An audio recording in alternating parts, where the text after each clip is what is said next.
June 2 తర్వాత AP ఆధీనంలో ఉన్న భవనాలను టేక్ ఓవర్ చేసేందుకు తెలంగాణ ప్రభుత్వం సిద్ధమవుతున్న నేపథ్యంలో ఏపీ సర్కార్ తన వాదన వినిపిస్తుంది. ఏపీ పునర్వ్యవస్థీకరణ చట్టంలోని షెడ్యూల్ 9లో కానీ షెడ్యూల్ 10లో కానీ నమోదు చేయని 12 సంస్థలు వాటి భవనాల్లో తమ వాటాన్ని ఇవ్వాలని ఏపీ డిమాండ్ చేస్తోంది. కోఠిలోని వైద్య విధాన పరిషత్ భవనాన్ని తమ ఆస్తిగా ఏపీ సర్కార్ చెబుతోంది.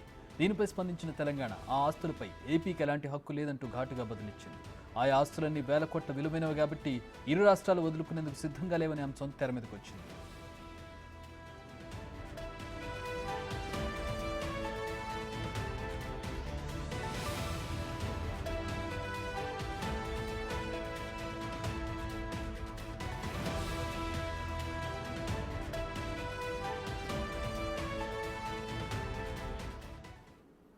పదేళ్ల ఉమ్మడి రాజధాని తర్వాత జూన్ 2న అధికారికంగా తెలంగాణ రాజధానిగా హైదరాబాద్ అవతరించింది. ఏపీ నుంచి స్వాధీనం చేసుకోవాల్సిన ఆస్తుల జాబితా రూపొందించాల్సిందిగా ముఖ్యమంత్రి రేవంత్ రెడ్డి ఇటీవల అధికారులను ఆదేశించారు. ఆస్తుల అంశంపై లేఖను సీఎం ఆమోదించాక దానిని ఏపీ సర్కారుకు పంపే అవకాశాలున్నాయి. గ్రేటర్ హైదరాబాద్లోని 32 సంస్థలతో పాటు ఇతర ఆస్తుల్లో వాటాపై ఏపీ మొదట దృష్టి సారిస్తోందని, అందులో చాలా సంస్థలు పనికి రాకుండా మూసివేయబడ్డాయనేది తెలంగాణ వాదన. 12 సంస్థల్లో గండిపేటలో ఆక్టోపస్ భవనం, దానికి సంబంధించిన భూమి, హెచ్ఏసిఏ భవనం, ఖైరతాబాద్లోని ఫార్మసీ కౌన్సిల్, ఎస్టేట్ కార్యాలయ భవనాలు, రెడ్ హిల్స్లోని హార్టికల్చర్ భవనం ఉన్నాయి.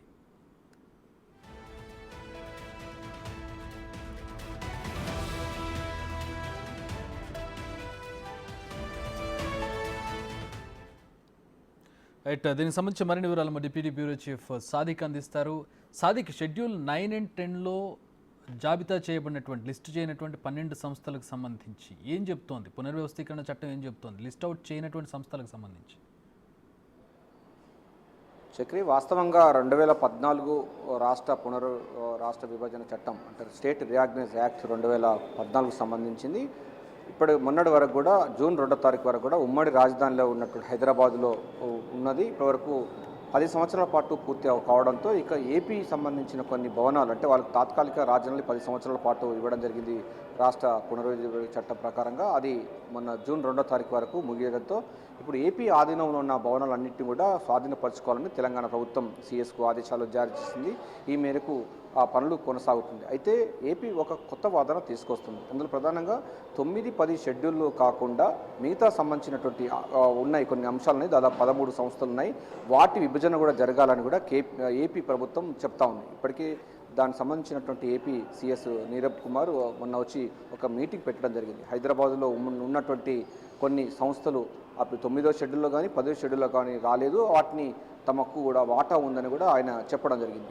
సో ఈ అంశం పైన మనకు రాష్ట్ర విభజన చట్టంలో మాత్రం ఒక స్పష్టమైనటువంటి అంశాలు కూడా ఉంది చక్రి. ఎందుకంటే భౌగోళికంగా ఏ ప్రాంతంలోనైతే అవి ఉన్నాయో ఆ భవనాలన్నీ కూడా ఆ రాష్ట్రానికి చెందినవే అని కూడా విభజన చట్టంలో ఉంది. సో అదే రకంగా చాలా మట్టుకు కూడా కొన్ని ప్రాంతాలు అంటే కొన్ని బిల్డింగ్స్ ఏపీలో కూడా ఉన్నాయి. సో ఏ ప్రాంతం సంబంధించిన నైసర్గిక స్వరూపంలో ఎక్కడ ఉంటే దాని కిందికి వస్తాయని కూడా స్పష్టంగా చెప్పింది. అయితే కొన్ని సంస్థలు మాత్రం ఉమ్మడిగా ఉన్నటువంటి విషయం మనకు తెలిసిందే. ఆక్టోపస్ కానీ, హాకా భవన్ కానీ, లేక హార్టికల్చర్ సంబంధించిన భవనాలతో పాటుగా మనకు ఇక్కడ లేబర్ డిపార్ట్మెంట్ సంబంధించిన డిపార్ట్మెంటు, తెలుగు అకాడమీ లాంటి కొన్ని సంస్థలు ఇవన్నీ కూడా ఉమ్మడి సంబంధించిన ఆస్తిగానే పరిగణించబడడం జరిగింది. సో 10 సంవత్సరాల పాటు కూడా కొంత ఈ అంశం పైన కూడా పూర్తి స్థాయిలో పంపకాలు జరగాలని నీరబ్ అంటే ఈ మధ్యకాలంలో శీలాబేడి కమిటీ కూడా అంటే ఆ మధ్యలో వేసినటువంటి శీలాబేడి కమిటీ కూడా ఈ బిల్డింగ్స్ విషయంలో కానీ ఇతరత్ర విషయాల్లో కూడా పంపకాలకు సంబంధించిన విషయాన్ని కూడా కొలిక్కి తీసుకొచ్చింది. అయినప్పటికీ ఈ 9, 10 షెడ్యూల్లో లేని కొన్ని సంస్థలు ఉన్నాయి, వాటిలో కూడా తమ వాటా ఉందని కూడా ఇప్పుడు ఏపీ ప్రభుత్వం చెప్పడంతో ఈ ఎట్లా చేయాలనిపైన ఇటు పంపకాలు ఎలా జరపాలన్న దానిపైన కూడా ఇప్పుడు 2 రాష్ట్రాలకు సంబంధించినటువంటి అంశంగా తెరపైకి వచ్చే అవకాశం ఉన్నట్టుగా మనకు స్పష్టంగా అర్థమవుతుంది.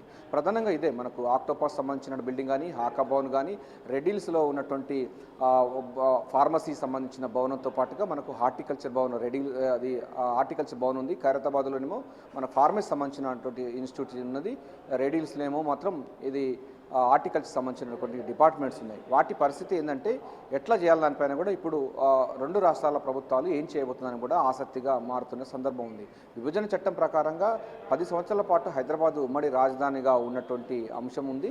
జూన్ 2వ తారీఖు రోజు ఉమ్మడి రాజధాని కాదు, ఇక తెలంగాణకి హైదరాబాద్ చెందడంతో మిగతా అంశాలన్నిటిపైన కూడా ఇప్పుడు రూల్డ్ అవుట్ అయ్యాయని కూడా ప్రభుత్వం అయితే చెప్తా ఉంది. కాంగ్రెస్ ప్రభుత్వం అయితే స్పష్టం చేస్తుంది. ఈ రాష్ట్రం సంబంధించినటువంటి అంశాలన్నీ కూడా మా భూభాగం నుండి మాకే కావాలి. చాలా సంబంధించినటువంటి కొన్ని బిల్డింగ్స్ అన్నీ కూడా శిథిలావస్థలకు చేరుకున్నాయి. వాటి పంపకాలు కానీ ఇతరత్ర అంశాల్లో కూడా ఏపీకి వాటా లేదన్న అంశాన్ని కూడా స్పష్టం చేస్తుంది. మన ఢిల్లీలోని ఏపీ భవన్ సంబంధించిన విషయాల్లో కూడా దాదాపు కొలిక్కి వచ్చినటువంటి సందర్భం ఉంది. అక్కడ కూడా ఏపీకి సంబంధించినటువంటి వాటా ప్రకారం నిష్పత్తి ప్రకారంగా తీసుకోవడం జరిగింది. అది మొత్తం పూర్తి స్థాయిలో కూడా కొలిక్కి వచ్చిన సందర్భం కనబడుతుంది. కానీ హైదరాబాద్ సంబంధించినటువంటి కొన్ని ఆస్తులకు సంబంధించిన విషయాలు మాత్రం ఇప్పుడు మరోసారి కూడా పీఠముడి ఉండే అవకాశం ఉన్నట్టుగా మనకు అర్థమవుతుంది. దీనిపైన ఏం చేయబోతుంది, చట్టం ఏం చెప్తుంది దానిపైన కూడా మరోసారి కూడా ఇరు రాష్ట్రాలకు సంబంధించిన ముఖ్యమంత్రులు కానీ ఇరు రాష్ట్రాలకు సంబంధించినటువంటి సీఎస్లు కూర్చొని మాట్లాడే అవకాశం అయితే ఉంటుందన్నట్టుగా ప్రభుత్వ వర్గాలు చెప్తా ఉన్నాయి. సో ఏదైనప్పటికీ 10 సంవత్సరాల పాటు హైదరాబాదు రాజధానిగా ఉండి ఇప్పుడు 10 సంవత్సరాల పూర్తి గడువు ముగియడంతో ఇక హైదరాబాదు తెలంగాణకు సంబంధించిన అంతర్భాగం అయిన నేపథ్యంలో వారు ఇప్పుడు ఏపీ ప్రభుత్వం కొన్ని 9-10 షెడ్యూల్లో లేని చాలా అంశాలు దాదాపు 13 నుంచి 20 వరకు కూడా కొన్ని సంస్థలు ఉన్నాయి.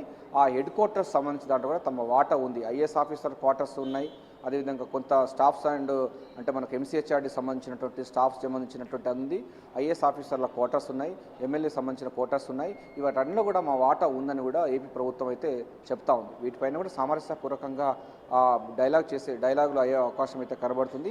ఏపీ సీఎస్ తెలంగాణ సీఎస్ ఇద్దరు కూర్చొని కూడా ఈ సంబంధించినటువంటి విభజన చట్టం ఏం చెప్తా ఉంది, దీనికి సంబంధించినటువంటి ఇప్పటికే షీలాబేటి కమిటీ కూడా పలు బిల్డింగ్లకు సంబంధించిన అంశాలపైన కూడా ఒక కొలిక్కి తీసుకొచ్చి ఒక రిపోర్ట్ కూడా ఇరు రాష్ట్రాలకు అందజేసిన సందర్భం అయితే ఉంది.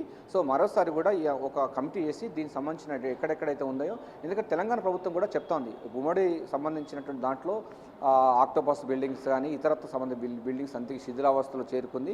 కేవలం అవన్నీ కూడా నిరుపయోగంగా మారింది కనుక ఇక తెలంగాణ అంటే ఆంధ్రప్రదేశ్కు ఎటువంటి అవసరం లేదు, వాళ్ళకి హక్కు లేదని కూడా చెప్తా ఉంది. సో ఈ అంశం పైన చాలా సుదీర్ఘంగా అయితే చర్చలు జరిపిన తర్వాత మరోసారి కూడా ఈ 9-10 షెడ్యూల్లో రాని అంశాలను పైన కూడా ఇప్పుడు ఏపీ ప్రభుత్వం పట్టుబట్టే అవకాశం ఉంది. సో సామరస్యపూర్వకంగా మాత్రం ఇది సాల్వ్ చేసుకునే అవకాశం అయితే ఉంటుంది. చక్రి ఇరు రాష్ట్రాలకు సంబంధించినటువంటి ప్రిన్సిపల్ సెక్రటరీస్ కూర్చోవాలి, ముఖ్యమంత్రి కూడా కూర్చో అవకాశం ఉంది. దీని ద్వారా సామరస్యపూర్వకంగా చేసుకుంటే మాత్రం ఉండే అవకాశం అంటే సాల్వ్ చేసే అవకాశం చాలా స్వల్పంగానే ఉంటుంది. కానీ దీన్ని రాజకీయంగా కోణంలో చూడకుండా కేవలం రాష్ట్ర విభజన జరిగిపోయింది. 10 సంవత్సరాల పాటు హైదరాబాద్ ఉమ్మడి రాజధానిగా మనుగడలో ఉంది. మొన్న జూన్ 2వ తారీఖుతో ఉమ్మడి రాజధాని అన్నది తెలంగాణ లేదుకుండా పోయింది. సో తెలంగాణలో హైదరాబాదు భాగస్వామ్యం అయిపోయిన నేపథ్యంలో ఇక చిన్న సంబంధించిన అంశాలపైన పట్టుబడకుండా ఇరు రాష్ట్రాలకు సంబంధించినటువంటి సీఎస్లు కూర్చుంటే సరిపోతుందన్న వాదన కూడా మనకు సెక్రటరీ వర్గాలు చెప్తా ఉన్నాయి. సో ఏదైనప్పటికీ 9-10 షెడ్యూల్లో చేర్చినటువంటి పలు అంశాల పైన మాత్రం ఇప్పుడు ఎవరికి హక్కు ఉంటుందనిపైన కూడా రాష్ట్ర వ్యాప్తంగా ఇరు రాష్ట్రాలకు సంబంధించిన దాంట్లో కూడా ఆసక్తికరమైన చర్చ అయితే కొనసాగుతుంది. Chakri. All right, thanks for the update Sadiq.